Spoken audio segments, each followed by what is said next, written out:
दिल जो चाहता है, दिमाग उसको पूरा करने की कोशिश करने लगता है। कभी कभी दिमाग उसका निषेध भी करने लगता है। दिल जो चाहता है और दिमाग ने उस दिशा में काम भी चालू किया तो काम तो तब होगा जब तकदीर में होगा। तकदीर में नहीं होता है तो दिल और दिमाग से सोची गई चीज़ें भी पूरी नहीं पड़ती। लेकिन फिर भी दिल और दिमाग है तो सही दिशा में अच्छा सोचते रहना चाहिए, करना चाहिए, कभी ना कभी नसीब भी साथ देगा। पशुओं की रक्षा, पंछियों की सेवा, बोलो दीन दुखी मुख कौन पूछ रहा है, तड़प जाते हैं। ऐसे बिरले इंसान होते हैं जो उनके काम आते हैं कि सागर सावन देता है, मधुबन खुशबू देता है, सागर सावन देता है, और जीना उसी का सार्थक है जो औरों को जीवन देता है। जन्म हुआ है, अच्छा हुआ है, लेकिन सार्थक जीवन उसी का है जो औरों के लिए काम आए। दुनिया में 4 तरह के लोग होते हैं, या समझ लीजिए 4 तरह का जन्म मरण होता है। आप कहोगे कैसे 4 तरह का? मरना तो एक ही तरह का होता है। और उस पर भी कुदरत ने व्यवस्था बनाई है नेक कि शमशान में अमीर हो कि गरीब हो, उनकी जलाने की जगह होती है एक। बराबर है ना? तो आप कहोगे मरना और पैदा होना तो एक ही जैसा होता है। नहीं, 84 लाख योनियां हैं, बहुत लंबी चौड़ी व्यवस्था है। अभी गवर्नमेंट सर जी का स्वाध्याय चल रहा है, उस सिद्धांत की बातें हैं, लेकिन बहुत खोल खोल के समझाया। मुनि बैरागी इसलिए बने रहते हैं क्योंकि वो तत्व को समझते हैं, वरना एक आसन का नियम लेने वाला भी, रात्रि भोजन छोड़ने वाला भी चोरी से रात को खाने लग जाएगा। क्यों? दबा के कब तक रखेगा अपने आप को? जब वह अंतरंग से जागा हुआ होता है तो बड़े से बड़े त्याग व्रत संयम पालन कर लेता है। 4 तरह के होते हैं। एक वे लोग, कौन से लोग? जो अंधेरे में आए और अंधेरे में चले गए। जन्म हुआ है, मरण भी हुआ, अंधेरे में जन्मे और अंधेरे में मरे, अंधेरे में जन्मे और उजाले में मरे, उजाले में जन्मे और अंधेरे में मरे, और उजाले में ही जन्मे, उजाले में ही। इसको अपन ऐसे भी बोल सकते हैं कि अंधेरे में आए, अंधेरे में गए, अंधेरे में आए, उजाले में गए, उजाले में आए, अंधेरे में गए, और उजाले में ही आए और उजाले में ही गए। आप कौन से में हैं? अपन इसको थोड़ा समझ लें।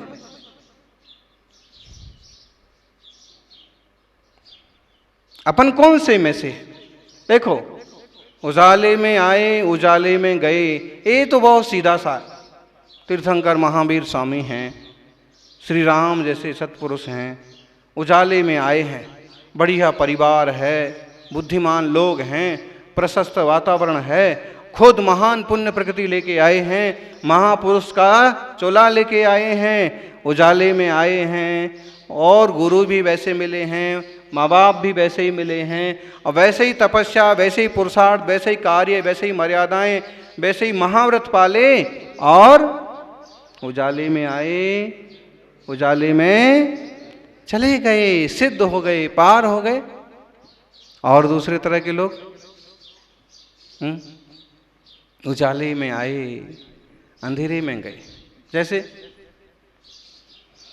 जैसे अपन समझ लो रावण जैसे लोग, रावण के लिए कहते हैं कि बड़ा पंडित था, बड़ा पंडित था, शक्तिशाली था, विद्वान था, हैं? बहुत महिमा है उसकी, जिन शास्त्रों में भी है, वैदिक शास्त्रों में भी है। फिर आया तो उजाले में आया, अर्ध चक्रवर्ती बन करके आया है, शक्तिशाली बन के आया है, विद्वान बन के आया है, विद्याधर बन के आया है, उसके पास विमान है, रिद्धियां हैं, लेकिन एक सीता पर नजर खराब हुई, एक अर्ध चक्रवर्तित्व प्रकृति का परिणाम सामने आया, और ये हुआ कि आए थे उजाले में और अहंकार, ईगो, वासना और ऐसा अंधेरा छाया कि वो अंधेरे में चला गया। देखो, उजाले में आया था, विद्वान व्यक्ति था, और जैन रामायण में, पद्म पुराण में तो उसके लिए लिखा है कि उसने एक अनंत वीरे नाम के केवली भगवान से नियम लिया था। वो अपने आप को इतना सुंदर शक्तिशाली समझता था, मानता था कि उसे भरोसा था कि कौन सी स्त्री मना करेगी मेरे से शादी करने को। बोलो, कौन मना करेगा? बढ़िया लंबा चौड़ा सुंदर शरीर है, मूछें हैं, कौन नहीं शादी करेगा? तो उसने नियम ले लिया कि भगवान, जो स्त्री मुझे पसंद नहीं करेगी मैं उसको छूंगा भी नहीं।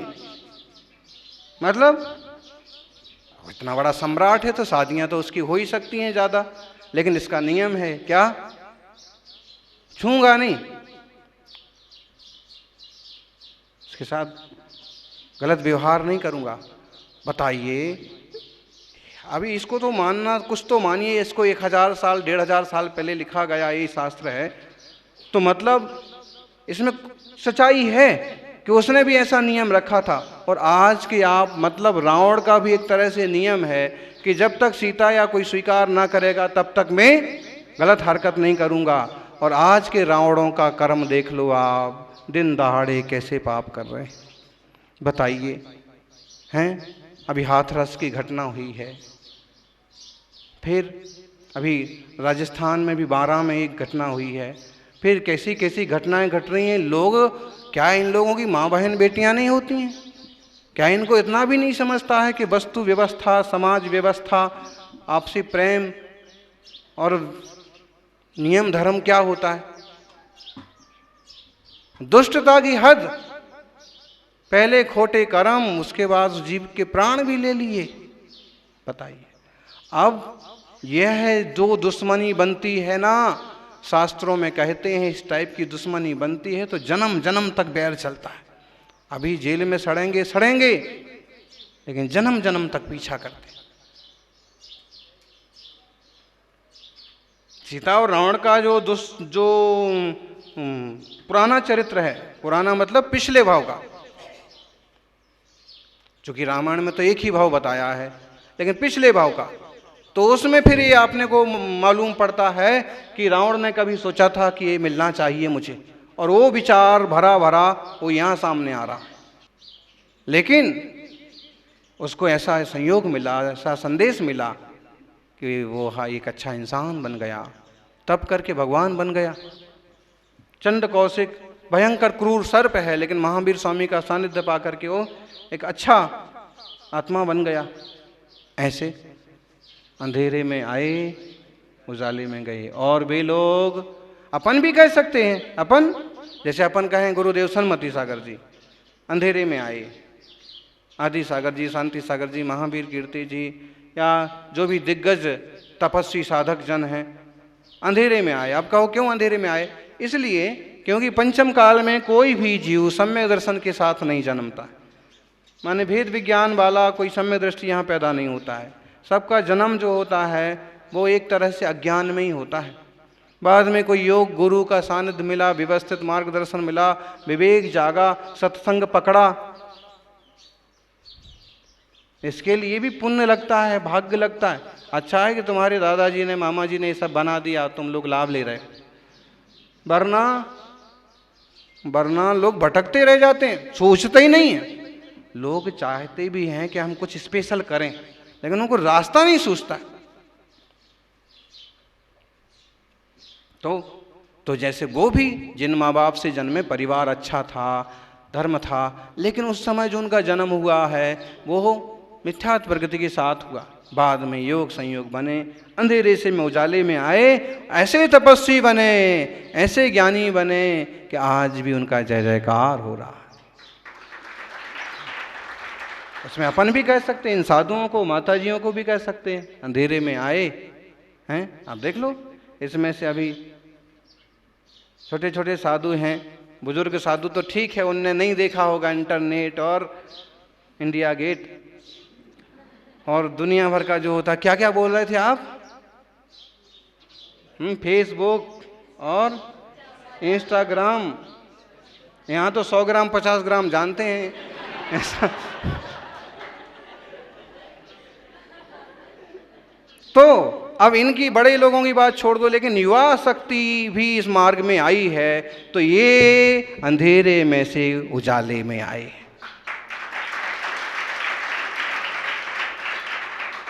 बड़ी ताकत लगती है। उसका मोबाइल छुड़वाओ ना तो खुद ही भागने की बात करने लगता है। लेकिन मोबाइल अभी स्थिति है। अब जिसने इतना छोड़ा, इतना त्याग किया, जितना इतना संयम रखा, धैर्य रखा कि नहीं उलझना नहीं, बताइए अंधेरे में से उजाले में आया। और अंधेरे में आए और अंधेरे में गए कौन? बोलो एक आध नाम। आप लोग?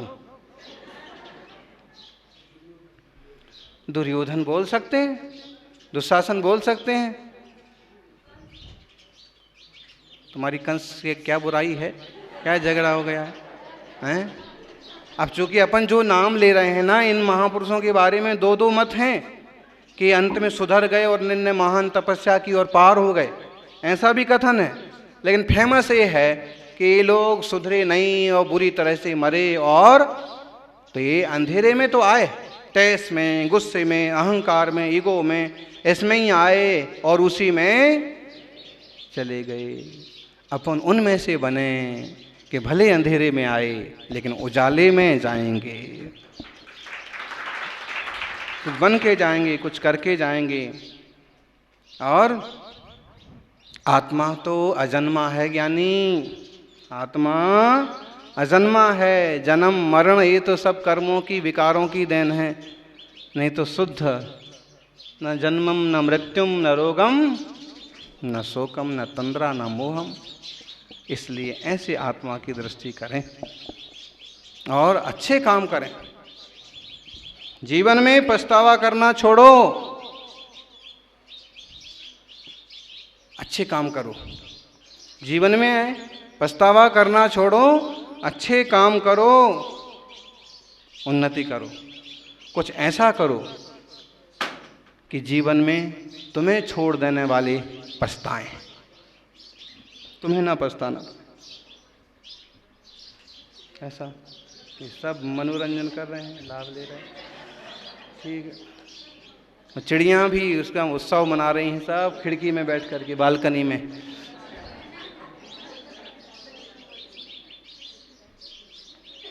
ऐसा कुछ करिए कि आपको ना पछताना पड़े। कभी आपको कोई छोड़ दे तो उसको पछताना पड़े कि बहुत अच्छे व्यक्ति को छोड़ दिया है, बहुत अच्छे रास्ते को छोड़ दिया है, बहुत अच्छे नियम को छोड़ दिया है। तो अपने जीवन की कीमत करें। हर चीज़ की कीमत अवसर आने पर मालूम होती है। जैसे कि अभी ऑक्सीजन यूँ तो मुफ्त में मिलता है, लेकिन अस्पताल में बड़ी कीमत पर मिलती है। पानी, ऐसे ही सांसें, ऑक्सीजन मतलब सांसें ही तो हैं। बोले उन्हें वापस वेंटिलेटर पर चढ़ाया गया, उन्हें वापस ऑक्सीजन पर रखा गया, आईसीयू में भर्ती किया गया। क्यों? बोले वो सांसें उखड़ने लगी थी। तो सांसें खरीदी, लेकिन वो खरीदी हुई सांसें भी उतनी ही चलती हैं जितना आयु कर्म है। उसके बाद इसलिए अपन कीमत करें, रिश्तों की भी कीमत करें, प्रकृति की भी कीमत करें, पानी की, वायु की, वातावरण की भी कीमत करें। लेकिन सबसे ज़्यादा कीमत करो अपने चेतन तत्व की।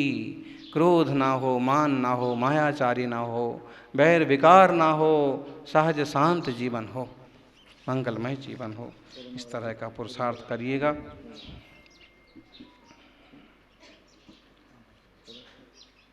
गिनती की सांसें हैं तो ऑक्सीजन भी तौल करके बिकती है ना, 5 लीटर 10 लीटर किलो है। और उसकी कीमत लगती है। और यूं अपन यूं ले रहे हैं ना यहाँ इतनी सारी ऑक्सीजन, बोलो कोई खर्च आया? अब इसकी कीमत करें। ऐसे ही धर्म ध्यान की बात, जिन लोगों को अवसर नहीं मिलते हैं वो ध्यान करने के लिए हजारों रुपए खर्च करके जाते हैं, शांति के लिए हजारों खर्च करते हैं। हमारे यहाँ तो गंगा हमेशा बह रही है, तो गंगा के किनारे रहने वाले जो है ना वो बाहर भी नहीं निकलते। आप यहाँ से गंगा जाओगे नहाने के लिए, और जो गंगा के किनारे जिनके घर बने हो वो अपने बाथरूम में ही नहाते। एक्चुअली बात है, हमने देखा है बनारस में जब चतुर्मास हुआ था और गंगा घाट पर जाते थे तो लोग बेचारे दूर दूर से गाड़ियों में आकर के नदी में नहाते थे, और जो बाजू में बिल्डिंग्स बनी वो घर में आराम से बाथरूम में। मतलब यह है कि जब एकदम पास से बहुत गंगा बहती है तो लोग उसकी कीमत भी भूल जाते हैं। अपन ना भूलें, उसका लाभ लेते रहें, जिससे अपना सबका भला होगा, मंगल होगा। दीपक जलाए जाते हैं क्योंकि वो विकास का प्रतीक है। दीपक जलाइए। कभी बच्चों को भी प्रेरणा दीजिए कि जन्म दिवस मनाना है तो दीपक जलाइए, उतने फल चढ़ाइए, उतनी अच्छी सी वस्तु लेकर के कहीं छोटी बस्ती में बांटने जाइए। इस तरह से